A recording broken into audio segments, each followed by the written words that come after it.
Hello everyone, Zelrinth here, and today I was just going to kind of go over my how I plan to go with Girls Frontline 2 on its release.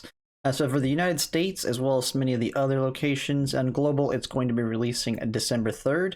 Then I know some other regions, which includes a lot of Europe, it'll be like December 5th or a little bit after. And so I don't know the exact dates on everywhere, I just know that for me it will be December 3rd. Now I haven't gotten an actual time frame on when the game will be releasing time-wise on the 3rd, but my goal is to try and stream it as soon as the game goes live. And so it just kind of depends on the time frame. If it releases midday, I don't plan to take off work for it. And if that's the case, then I'll just start streaming it as soon as I get off work. If it does really early in the morning, then my goal is to try and get on as soon as it releases and start streaming it right off the bat, because I will take the 3rd off for that. Also, I'll just take off the 4th and then play really late after I get on after work. Now, with the Girls Frontline 2, I have not gotten access to any kind of content creator server. I wasn't in the beta, and I haven't played it on CN, so I don't know everything about this game in capacity of what we're going to have at the start, except from what I have seen on other people's videos on it, and from what the developers have said. One of the big things that I seen was that they for sure will not be following how things ran on the CN side of things, and so using their banner order on characters as they're coming out for the CN side of things is not going to be matching up completely, and that includes like events and other ways that things will work. So we'll just kind of have to see from there. We can still probably look at it to kind of get a little bit of an idea of what we'll be getting, but it's not 100% for sure, as we've seen with some other games, and I don't even know how mixed up it will be.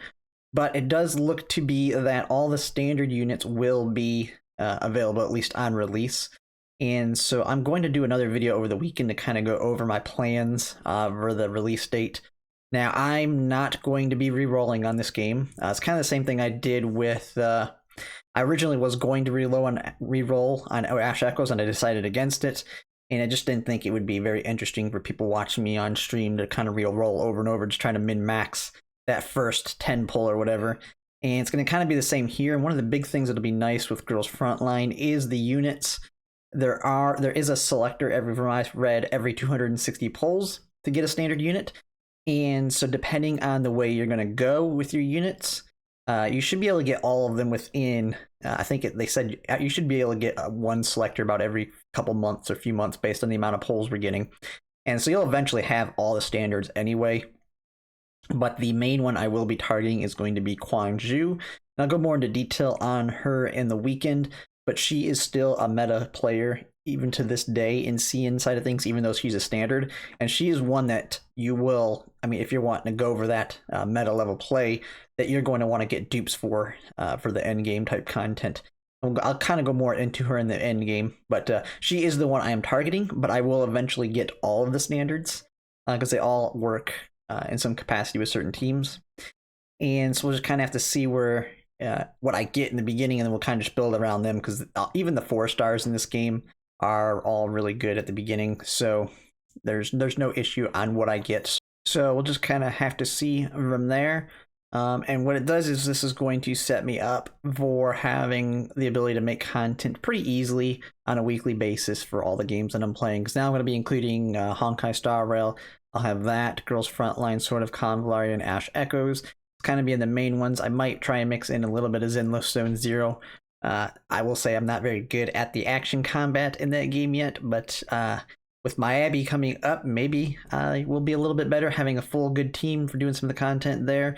And that way I should be able to easily get whether it's a poll video every week, and then I'll be able to go over a character from each game probably once a week. And so that should pretty much give me content for a daily basis. I know it's been a little struggle this last week because I'm still kind of getting over a little bit of an illness, which has kind of made it really hard to make videos. And then right now at the holidays, having family over that have made it a lot of distractions. But I do plan to hopefully stream over Thanksgiving break. I might mix it up a little bit though and stream on my Twitch, play something a little bit different than a gacha that I can play for a longer period of time. Like maybe try and do a whole day stream on something, but we'll kind of have to see from there. But yeah, I am really looking forward to Girls Frontline 2. It's definitely my style of game. I like the XCOM type combat. And hopefully a lot of people from my community go ahead and play it too, because I know It's been fun seeing other people what they've gotten on polls, and we'll just see where it goes from there. But yeah, if you like my content, if you like, comment, and subscribe, it really helps. And thanks for watching.